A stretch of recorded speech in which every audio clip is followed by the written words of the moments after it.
Hello, everyone, and welcome to the first episode of the Constitutional Corner. I'm Craig McMichael. I'm your host. I'm here with Mark Hogan, who's your co-host, and we're going to discuss issues in the Constitution, what the founders' intent were, and how that affects us in today's society. Mark, how are you doing today? I'm doing really well. Thank you, Craig McMichael, for coming out here. And I'm just honored to be the co-host of this brand new show, The Constitutional Corner. And thank you to Hank Vatt and Studio 13 for putting all this together. I'm really looking forward to diving into the blueprint of the most wonderful country the world has ever known. The rule books, the amendments, and how they came to be from the framers' point of view. And so we're going to be diving right into all that. Before we start today, I'd like to encourage everybody to support this operation by liking and subscribing this page. You can always leave comments and concerns. And if you want to send questions, it's studio13media@gmail.com.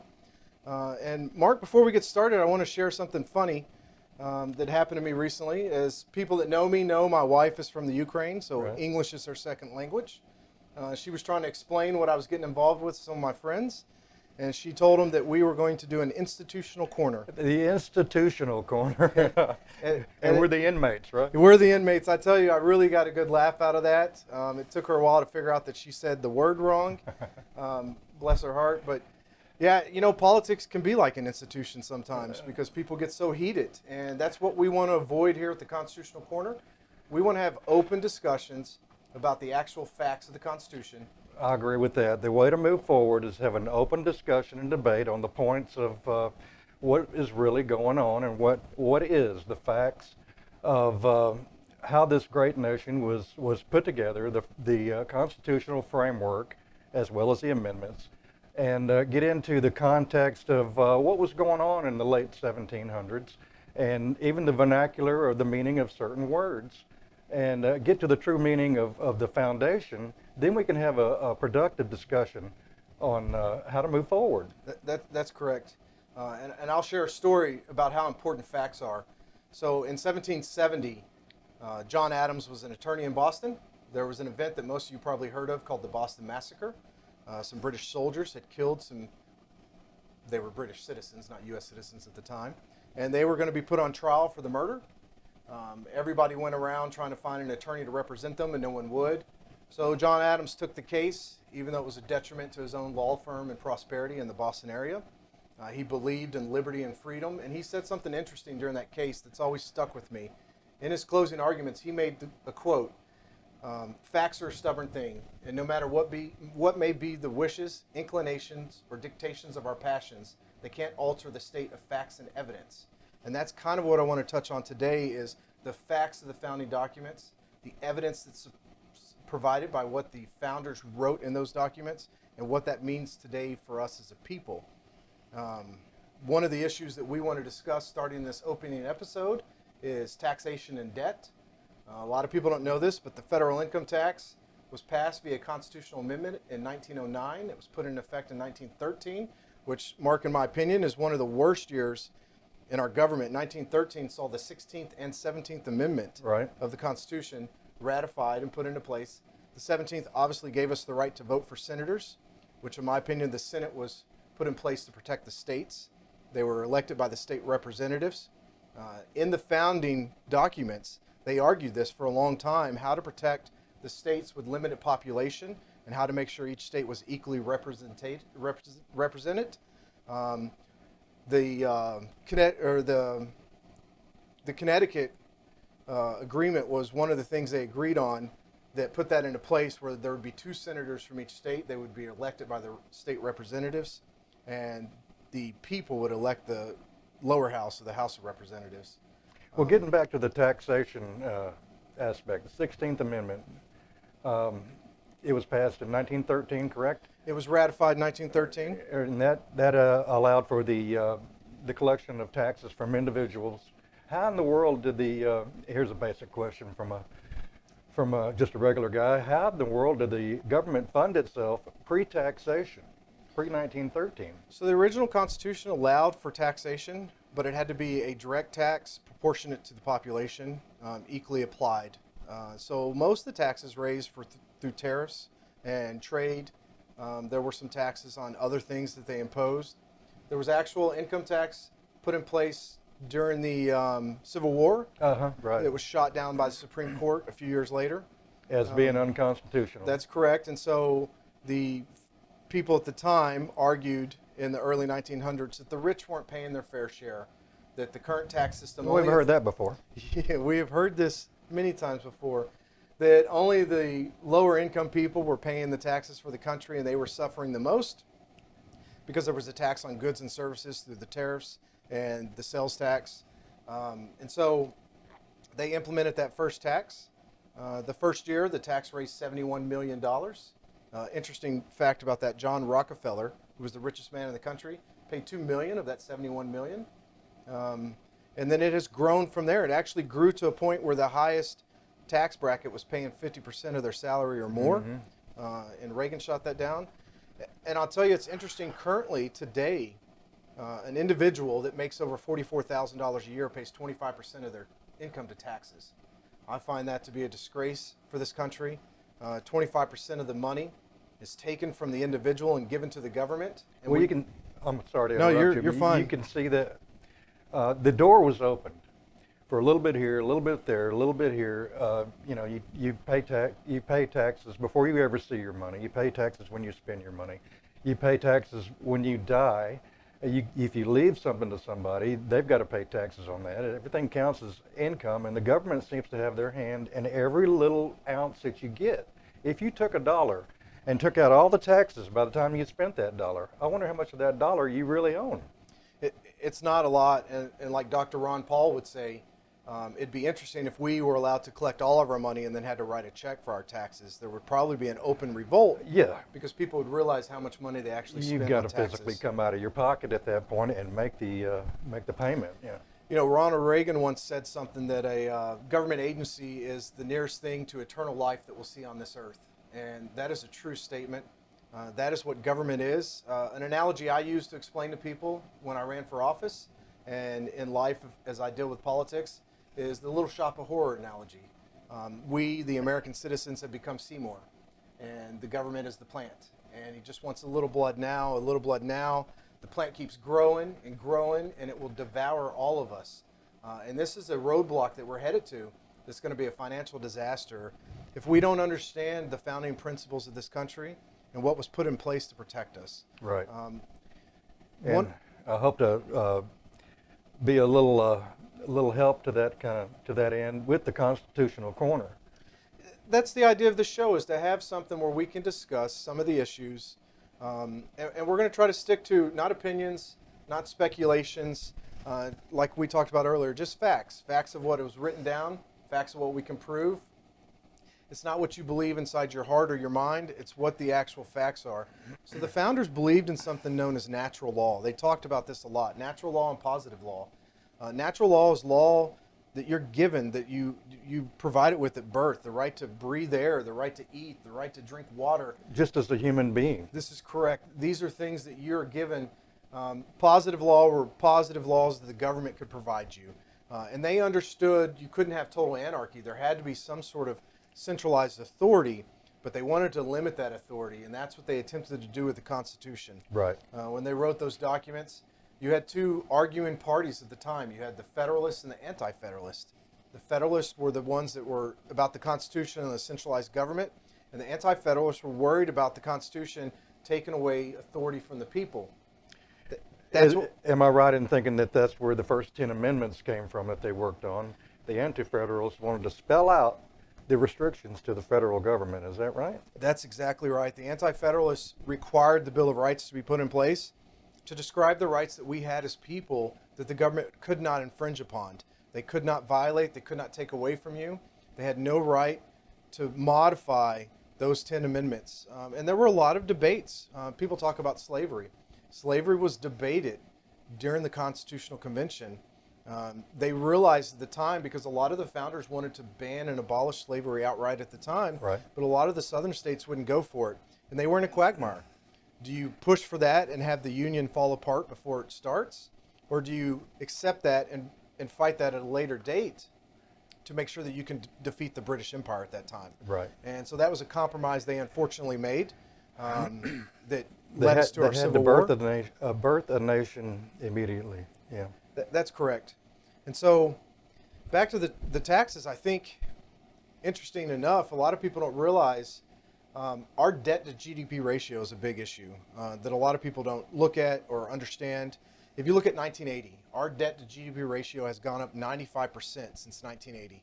We're at 129% right now. That is an unsustainable level. The fourth largest budgetary item that we have is interest on our debt. And I could be mistaken. I believe it's around $460 billion a year in interest that we pay on our debt. And I actually blame myself for this. I like to have accountability. I look in the mirror and I say, for so long I sat on the sidelines. I did nothing. And that's why I was excited to be a part of this show.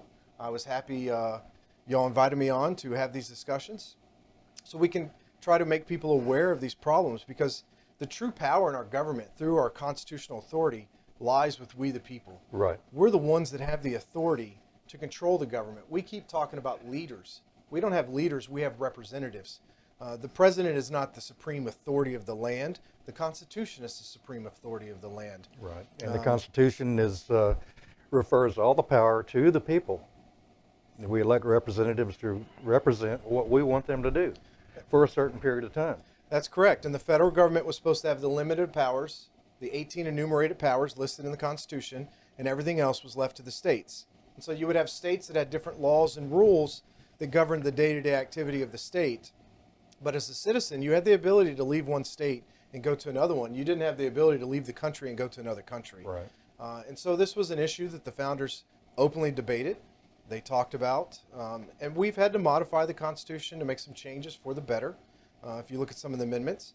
But we've also made mistakes along the way. Right. And we're going to talk about some of these as these episodes go on, but the 19th Amendment rings a bell. I utilize that one when people talk about the government doesn't make mistakes. The government makes mistakes. They passed the 19th Amendment, which was prohibition, and then they had to pass the 21st Amendment to overrule the 19th Amendment. Right.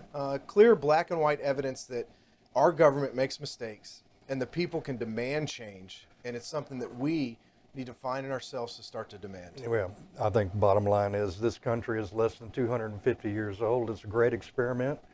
I think so far it's been the greatest, most generous, most prosperous country the world has ever seen. I would agree with that. And if you look historically, the prosperity of this country generally comes from the people themselves. The individual person that strives for the freedom that they've been given. This is why people from around the world look to come to America. They have the freedom here to be whoever they want to be, achieve what they want to achieve. And government, every time it gets in the way, messes up that goal of the individual person. Right. Ronald Reagan once said something that stuck with me. I like Reagan. I might quote him a lot. He said, the government wants us to believe there are two parties, a left and a right. And there's not two parties. There's not just two options. The only two options is up and down. We can choose to move up into the prosperity and freedom of our individual liberties that the Constitution provided us, or we can move down to the tyranny of the future. This is why taxation was so important to me to bring up in this first topic, because really what we're doing is we're dooming our children and our grandchildren to a fate that we wouldn't understand. Sooner or later, this government will not be able to print money anymore. They will run out of funds. You look at the Soviet Union when they collapsed in the 90s, or 89, 90, whatever it was due to economic hardship. You could take a mixture of the Cold War, the money they spent on the Cold War, the Afghanistan war, that the Soviets spent money on that, and the Chernobyl disaster. They spent Right. ungodly amounts of money on the Chernobyl disaster. That bankrupted the country. And what happened? The banks shut down. The citizens couldn't get their money out. And it's interesting because the overlords that we have in a faraway capital that put all these procedures and policies on us, they're not going to be affected by this when it happens. It's going to be the everyday working class citizen, the people that get up every morning and go to work and try to make money to free their lives and their children, to provide something better than what they had the day before. Those are the people that are going to suffer immensely when this occurs. And it's something that we should discuss as a people on how to fix, because at the end of the day, we the people are the only ones that can fix this. Right. It seems like all the taxation that is occurring is coming off the backs of the working man and woman who gets up trying to strive for a better life. eventually the cow is going to run out of milk. That's correct. Sooner or later, the Seymour will have no more blood for the plant. Yeah. Sooner or later, that day will come. And this is the issue: is the government keeps passing these regulations. They keep getting involved in private businesses. And you can look at historical examples, not only in the U.S., but in socialist nations like Venezuela. Anytime a country has taken over a private enterprise and made it their own, Russia has done this too, the economy has gone down, the production has gone down for that business. People want to work for their own freedom. They want to work for their own end of the day. They want to better themselves and their children. They don't want to work to better the government. That's not their big concern is, well, how good is my government going to be? Right. The founders joined this union as a group of states for a centralized power to protect us and have those 18 enumerated powers to do certain things to make sure that we were all on the same page. But it wasn't to squash the individual freedoms and liberties that we have. Exactly. Here's a thought. If the government, going back to printing money, if they can print all this money, what the hell they need our money for? You know, just print you some money, do what you want. You know, Dr. Ron Paul said once that the government is kind of like a drug addict. And anybody that's unfortunately known a drug addict in their life will know that they can't stop. The spending will never stop until we make it stop. We're like the enabling parent that's providing that drug addict with the money to buy the drugs. At some point, we have to make a stand. And we have to realize that we keep electing politicians and we expect them to go to Washington and do something different. But nothing's ever changed. They're not making a change. They get in there and they become part of the machine that has become Washington, D.C. Right. I've seen good people. You have a lot of high hopes when they get in there. They maybe they align with your views, and they're going to go in there and they're going to do a lot of changes and make a lot of things happen. And then you just see them get absorbed by the swamp or whatever you want to call it. Yeah, that's correct. Is the government is just really taken a lot of good people, and it's because there's so much money involved. There's so much power, and power corrupts absolutely. Yeah. These people get that power. And I think the problem is you have a lot of good, honest American citizens that don't want to run for office. They don't want to be involved in government because it's such a dirty business. It's the institution. Right. Nobody wants to be a part of that. So, you know, the founders understood taxation. They understood money. They wrote about it in the original Constitution. But they knew the federal government didn't need the amount of money that they're pulling out today. I could be wrong on this, but I think it's $3.1 trillion in income tax was collected. Imagine if some of that money came back to the people so we could invest in our local communities, start a business, spend it in our local economies. You know, if you have a business, you could hire another employee if you had some money. The government takes it and they give it to other countries. We give so much money to other countries that actually are using that money to buy debt from us. It's like we're paying for our own debt through another country. And we're financing the whole thing. That's what's crazy about it. You know, a lot of people in Texas will know the story of Davy Crockett when he was in Congress. They had a bill where somebody's house had burned down or something, and they wanted to give $30,000 to the widow. And so Mr. Crockett voted to support the bill, and then when he went home and he was talking to a constituent in his district, the guy said he would never vote for him again. And the main reason was he brought up a good point. It's not the government's money to give out for charity. And realistically, that's what it's become. Right. The government keeps making programs. And if you'll notice, every time the government makes a program, it causes more problems than it solves. And in essence, what they have to do is they have to make another program to fix the program they made. But they never get rid of the original program. And so we have all of these government regulations and programs. And I'm not a conspiracy theorist. I'm not saying that we don't need government programs. We don't need regulations. We don't need a stifling of freedom. And we don't need the overbearing taxation that we currently have in our system. Yeah, it's kind of like the bureaucracy has expanded to meet the needs of the ever-expanding bureaucracy, and the monster has to be fed. And it's like you said, it ramps up layer by layer, and it never goes away. They never say, okay, we solved this problem, or we don't need to do this. Somebody's getting paid, and they're going to continue to get paid. That's correct. And we're financing it. And if you look historically, I believe in 1916 when they first did taxes, it might have been 1914, the tax rate was 1%. on individuals making over $4,000. Now, $4,000 in that time was a lot of money, but you see that 1% and you look at the tax rates that we're paying now, and like you mentioned, not only do you pay your federal income tax, you pay property tax in the state. Some states pay state income tax. You pay tax on your gas. You pay tax on everything you buy. You pay tax on any capital gains you make. They have the death tax. They've really made it and set it up in a system so they can tax you, so you have to keep struggling to get by, and it really makes it difficult in this country. We've lost the ability to be free and to work and to prosper off our own hard work and labor. And that goes against everything the founding principles stood for. And that they're stifling innovation and ambition. That's correct. Nothing works better than the private industry. You can see this in the oil industry. People talk about gas prices. It's a hot topic right now. Why are gas prices so high?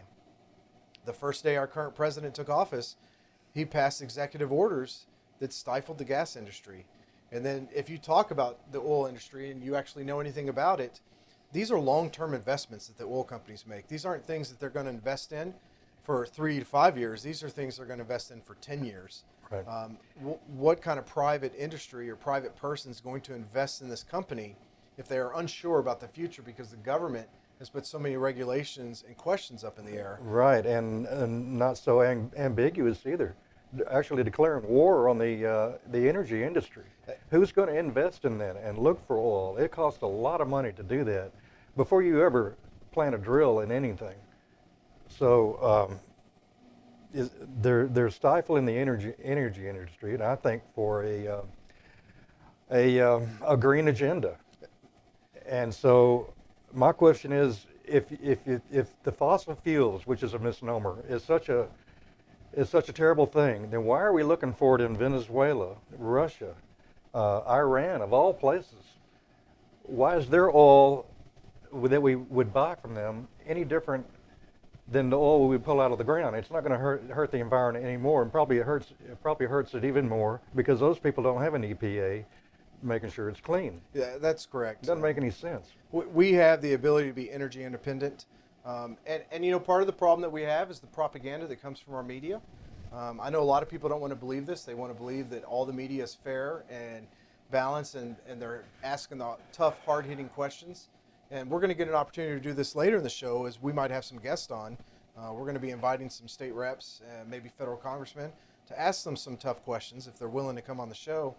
But here's an example. Last Friday or 2 Fridays ago, the federal government's required every 5 years to put out a 5-year plan for the Gulf of Mexico for oil exploration. They didn't put out that plan. They put out a memo saying they were thinking about not doing it, basically throwing into air anybody that wants to invest any kind of money for exploration and production of oil out of the Gulf of Mexico. These are the kind of things that the government can do that will stifle freedom and individual liberties, and they hurt the overall economy as a whole. And speaking of taxation, I think taxation is wielded as a weapon to stifle what the government doesn't like, you know, as well as punish people that are doing things that they don't agree with. Through taxation, the government has gained the power to take your home, shut down your business, confiscate your bank accounts. These are things that are not liberty-minded. These are not freedom.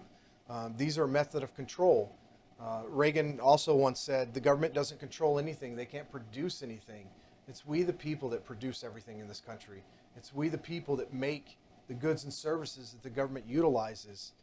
The government can't control the economy without controlling the people. And you've seen a little bit of this in COVID. You've seen it in other places. I mean, they shut down businesses and decimated the economy. My wife is a hairstylist. When COVID first started, her business was shut down, but she still was required to pay rent for the room that she rented, but she wasn't able to take any clients. And the state of Texas actually went so far to send her a letter that if she was found cutting hair at home to make money, they were going to take her license and her ability to cut hair away from her. Right. These are not things that are liberty-minded. This is not what a free society does. These are tyranny and control methods, and they utilize the taxation of this country to control us and to keep us in line so we don't fight and push for our freedoms. And the way to do that is through the electoral process, but that's not going to work until the people of this country understand the founding principles, the documents, the Constitution, and what liberty really means to them. Right. Government is not the solution to our problems. Government is the problem. Yep. And I think the Constitutional Corner is going to do its best to address all those concerns and bring the discussion to the people where it belongs. Well, Mark, we're going to talk about it. We're going to have fun while we do it. I'm ready to dive into the amendments and see where all that came from. The people say, well, the First Amendment is free speech. There are many categories of the First Amendment: free speech and free assembly to, Assembly, petition, Yeah. press, and religion. I knew you could say it better than me. There are 5 segments of the First Amendment that are very important, and we're going to discuss some of those. We're going to try to go through each amendment. We're going to talk about the original Constitution. That's part of what this show is going to do. That's why we want you to follow and maybe send us some questions and concerns, and be engaged with us. We're not here to tell you that we have all the answers. We're here just to start a civil discussion between Americans that love this republic. I like to call it a republic. People forget we are a constitutional republic. I find it fascinating when politicians call it democracy. Right. How could you be elected to office and think we're in a democracy? Exactly. The democracy is mob rule when it comes down to it. That's exactly what a democracy is. The majority rules, and so if the majority decided that you shouldn't own a gun, they could take that away from you. If the majority decided that we shouldn't drive cars, they could take that ability away from us. We are a constitutional republic, and the founders set it up that way because the Constitution gives the government its authority, its limited authority, and the Bill of Rights specified what our freedoms were and what they were protecting. And that's why I think it's important in the show that we go through those first 10 Bill of Rights and make sure that everybody just understands, because some people haven't heard it. I don't know that they really teach it in school anymore. I'm not sure either. I graduated high school a little after you, Mark. I graduated in Couple of months, 1995. probably, So, yeah. a couple months. Yeah. So, but I don't remember learning a lot about the Constitution in high school. We have a civics and economics class, but I don't think they teach economics anymore. And this is why taxation is so important to the individual person, because you have to understand that this money is not free. When they send you COVID checks, that wasn't free. You paid for it. That was our money anyway. They basically sent you your money back and said, tell me thank you. So we need to hit where the problem is. We need to awaken as a people to the threats that we face in this world. If this republic ever falls, it won't be from an external threat or to be internal. Exactly. You can see this through history with the Roman Empire and the other great empires that you've seen. They've all collapsed internally. Most of them collapse through monetary policy. You get to the point where you spend so much, you don't control your freedoms anymore, and you lose your liberties, and everything collapses upon you. And that's one of the things I want to discuss as we go through the show. If some disaster like that ever happened and the federal government financially collapsed, what is the state of Texas prepared to do? And so maybe we can discuss that with a state rep at some point. Well, I'm looking forward to it. I'm looking forward to get into a deep dive on the blueprint of this wonderful country. And folks, if you have some thoughts on this, you want to argue about it, you don't agree with it, you agree with it, we want to hear from you. Let us know how you feel. Comments, subscribe, tell your friends, send us cookies. We really enjoy cookies, especially the oatmeal ones with the little raisins in there. If you want to contact us through other means besides this YouTube series, you can hit us up at studio13media@gmail.com. We have a website, and that'll be studio13media.com. And if you want to send me a private note, I'll give you Hank's cell phone number. Anything else? No, sir. I think this is good. I really hope that y'all enjoyed this episode. I hope that people watch. Share this with other people so we can get the word out there. And I encourage everybody to send some sort of response to let us know if there's something you want us to talk about, or if you think we're way off point on what we're talking about. Right, and we would like to say that that's how we see it. What do you think?